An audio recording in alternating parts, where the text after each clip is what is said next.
ওই যে বন্ধুরা, আমি তো জলপেশ যাচ্ছিলাম, তো যাওয়ার পথে আমি একটা দাদাকে দেখতে পেলাম। তো দাদা প্রণাম করতে করতে, প্রণাম কাটতে কাটতে যাচ্ছে জলপেশ মন্দিরে। দাদা ডন্ডি কাটতে কাটতে যাচ্ছে জলপেশ। দাদার সাথে অনেক গল্প করলাম, অনেকটা পথ হাঁটলাম।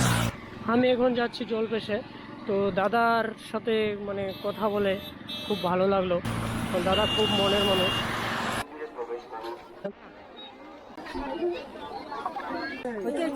বেশি দূরে যাওয়া না, বোঝাই যায় না তোমাকে। আমারটা বের করলাম না, ছিল না কেন?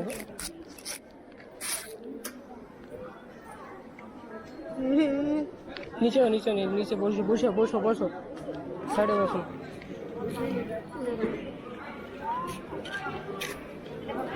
দেখো না, আমি ধরি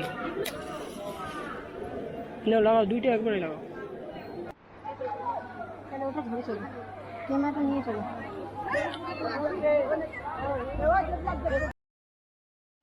তো এই যে বন্ধুরা দেখতে পাচ্ছ, বৃষ্টি কিন্তু থেমে গেছে। তো এখন হালকা ঝিমঝিম পড়ছে, তো এই বৃষ্টিতে কিছু হবে না। তো আমি এখন সাইকেলটা নিয়ে আবার বেরিয়ে পড়লাম। চলো সামনের দিকে যাওয়া যাক, যতই যে আগাবো অতই রাস্তা ফুরোবে। তো চলো গিয়ে জলপেশ যাই, মানে বাবার মাথায় জল ঢালতে। তো ওই যে বন্ধুরা, তো বৃষ্টি কিন্তু দেখো এখন কমে গেছে, তো হালকা ঝিমঝিম পড়ছে, তো সেটা ক্যামেরায় ক্যাপচার করবে না। তো এই হচ্ছে ওয়েদারের নজারা। আর আমার সাইকেলে এই যে দেখছো, কিন্তু রাস্তার মধ্যে কিন্তু পাকাটা ভেজা আছে।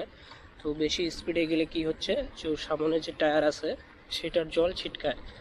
তো আমার এই যে এই বডিটা একটু চওড়া আছে, এই জন্য কিন্তু জলটা কিন্তু ছিটকাইতে পারে না। আর যদি জল ছিটকায় তো ড্রেসটা দেখো একবার, তো ড্রেসের কি হালাত হবে। তো এই হচ্ছে ব্যাপার। তো একটা দাদা ওই যে গরু নিয়ে যাচ্ছে। তো বলরামবাড়ি মন্দির আর বেশি দূর না, সেটা আমাদের নাটাবাড়ি থেকে মোটামুটি 4 কিলোমিটার দূরে। তো আমি মোটামুটি 2 কিলোমিটার চলে আসি, আর 2 কিলোমিটার আছে। তো চলো বলরাম মন্দিরটা তোমাকে দর্শন করাবো। তো ওই যে বন্ধুরা, যে পাঁচিলটা দেখছো, এটাই কিন্তু বলরাম মন্দিরের পাঁচিল। ওই যে এই গাড়িগুলো কিন্তু বানেশ্বর থেকে আসছে, বানেশ্বর শিব মন্দির থেকে। তো ওই যে দেখো গেট কিন্তু বন্ধ আছে মন্দিরের। তো ভিতরে এখন যাওয়া যাবে না, পুরোহিত যতক্ষণ না আসবে তো মন্দিরের ভিতরে এন্ট্রি নেই। জয় বাবা মাসান বাবার জয়। তো ওই যে এখানে একটা মাসান মন্দির ছিল, তো ওই মন্দিরটাও দেখলাম। তো এটা হচ্ছে কালজানি ব্রিজ। তো মন্দিরটা এখান থেকে ভালো সুন্দর বোঝা যায়। তো ওই যে দেখছো, দেখতে পাচ্ছ, ওটা কিন্তু মন্দির। তো এখান থেকে সুন্দর বড় বড় গাছ আছে। তো এই হচ্ছে ব্রিজের নাজারা, ব্রিজটা অতিরিক্ত সুন্দর। আর এটা কিন্তু কালজানি নদী। তো দেখছো খুব সুন্দর একটা জায়গা। তো বিকেলের মৌসুমে এখানে প্রচুর লোক আসে আড্ডা দিতে, কারণ এটা একটা ভালো একটা ভিউ। তো আমাদের এখানে ঘোরার মতো কোনো জায়গা নেই, তো আপাতত এই ব্রিজেই সবাই আড্ডা দেয়। তো বিকেলবেলা আসলে দেখতে পারতে এখানে কত লোকজন আসে। তো চলো আমি সামনের দিকে যাই। তো ওই যে বন্ধুরা, আমি তো জলপেশ যাচ্ছিলাম, তো যাওয়ার পথে আমি একটা দাদাকে দেখতে পেলাম। তো দাদা প্রণাম করতে করতে, প্রণাম কাটতে কাটতে যাচ্ছে জলপেশ মন্দিরে। তো দাদার জন্য তো এই যে বিস্কিট, ওটা আপেল, একটা জলের বোতল নিলাম, আমার যতটুকু সামর্থ্য হলো। তো দাদাকে আমি দিব, যেহেতু সকাল সকাল বেরোয়েছে, না জানি কি খাওয়া দাওয়া করছে। তো আজকে যেহেতু সোমবার, তো দাদার হালকা কিছু সেবা করতে পেরে আমার যথেষ্ট ভালো লাগবে। তো চলো দাদার কাছে যাই। দাদার পারমিশন ছাড়া ভিডিও করব না আমি, তো ওর দাদার পারমিশন নিয়ে আমি ভিডিও করব। চলো দাদার কাছে যাই।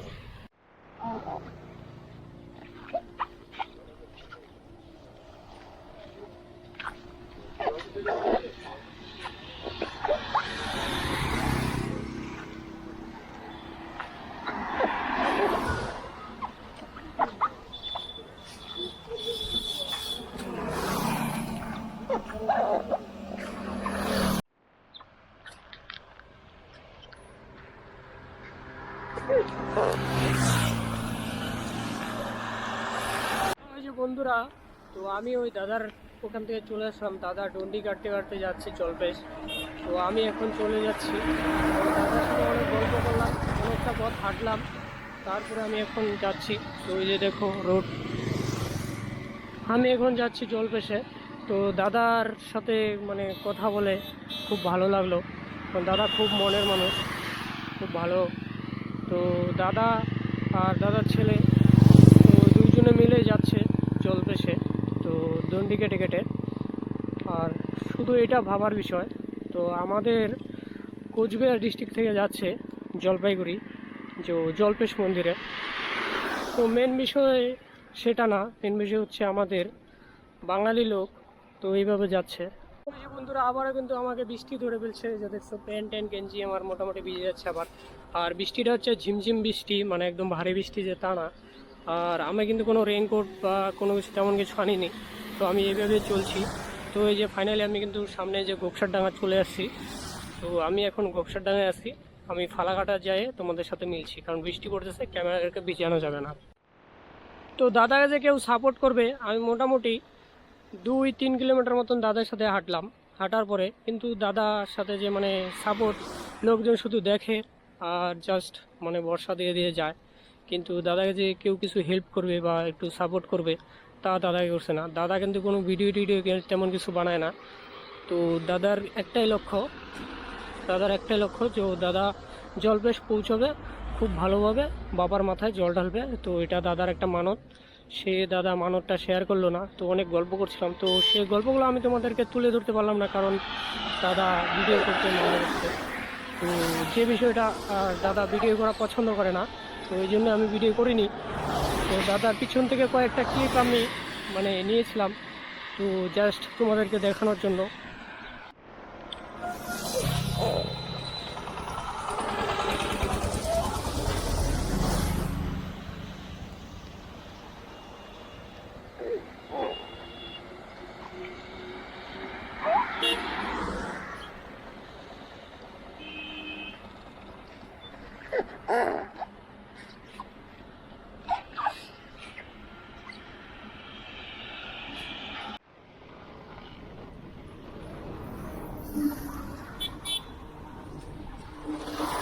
বন্ধুরা চলতে চলতে ধূপগুড়ি পার হয়ে চলে আসছি জলঢাকা ব্রিজের উপরে। এই দেখছো ব্রিজের নাজারা অতিরিক্ত সুন্দর। আর দেখছো একদম জলে ফ্লাড হয়ে গেছে জলঢাকার ভিউ এটা, আর ব্রিজটাও খুব সুন্দর। আর ওয়েদারও এখন কি বলবো, রৌদ্র উঠে গেছে, তো আমার পাচিনা হয়ে গেলাম আমি। আর জলঢাকার দেখছো ভিউটা একবার দেখছো, মানে নদী পুরো ফ্লাড হয়ে গেছে। আর এই হচ্ছে ব্রিজের নাজারা। চলো যাওয়া যাক জলপেশ আর মাত্র 4 বুঝে পায় না।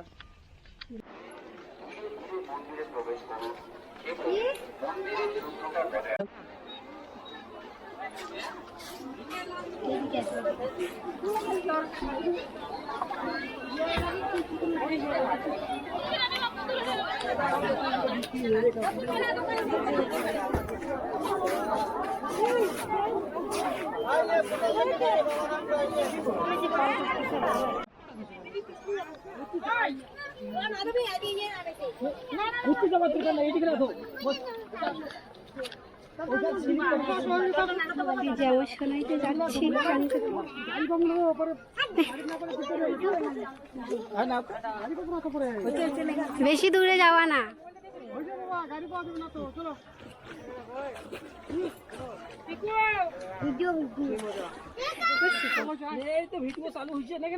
বোঝাই যায় না তোমাকে।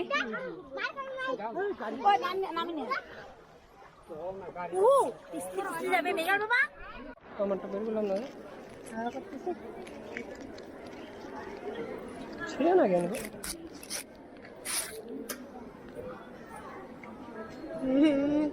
নিচে বসো সাইডে বসো।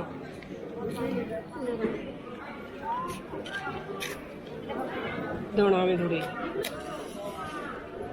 না, লাগাও দুইটা একবারে লাগাও। আধা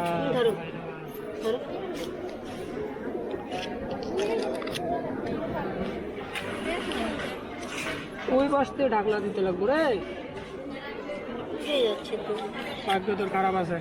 বলতেছে ওই পাশ থেকে আমি এটা দেখি।